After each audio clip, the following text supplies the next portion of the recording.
வரலாற்றின் ஒரு புரட்சியாளர், பாக்சியவாதி, அரசியல்வாதி, போராளி, மருத்துவர் என பல முகங்களை கொண்டவர் சே குவேரா. சே என்ற வார்த்தைக்கு தோழன், வியப்பு, மகிழ்ச்சி, வருத்தம், நாணயம், ஆட்சேபம், அங்கீகாரம் போன்ற பல மனித உணர்வுகளை வெளிப்படுத்தும் சொல்லாக அமைகிறது. இவரை பற்றி இவரது பெயரே உணர்த்திவிடும். இவர் கூறிய தத்துவங்களும் மேற்கோள்களும் தன் இனம், தன் மொழி என்ற பாகுபாடின்றி இது உன் இனம், அதில் நீயே தலைவன், நீயே விதிவிலக்கு என்பதை எழுச்சியும் புரட்சியுமான சேவின் மேற்கோள்கள் இது. புரட்சிகள் உருவாவதில்லை, நாம் தான் உருவாக்க வேண்டும்.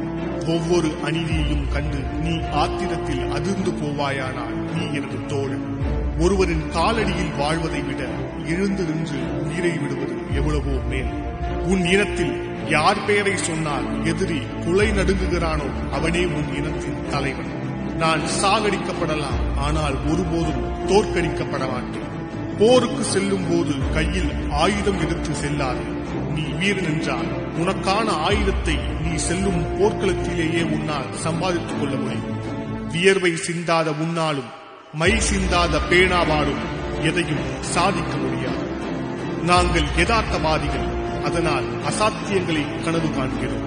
நீ மண்ணுக்காக போராட தயங்குகிறாய், ஆனால் ஒவ்வொரு விதையும் மண்ணோடு போராடி மரமாகிறது. விதைத்துக் கொண்டே இரு, முளைத்தால் மரம், இல்லையேல் உரம். உன் குலம் வாழ்க.